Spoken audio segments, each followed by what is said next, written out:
शैतान के 10 दोस्त।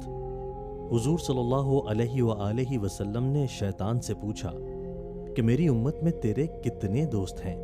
तो उसने कहा मेरे 10 दोस्त हैं।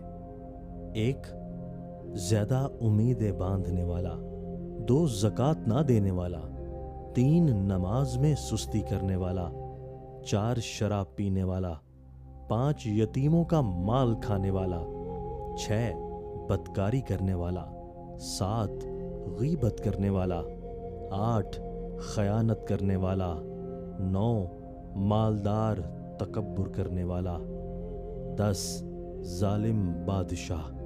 बस ये लोग मेरे भाई और दोस्त हैं। दोस्तों, हमारी वीडियो को लाइक ज़रूर करें, अगर पसंद आई है तो कमेंट्स करें और दोस्तों के साथ शेयर करना मत भूलिए। शुक्रिया।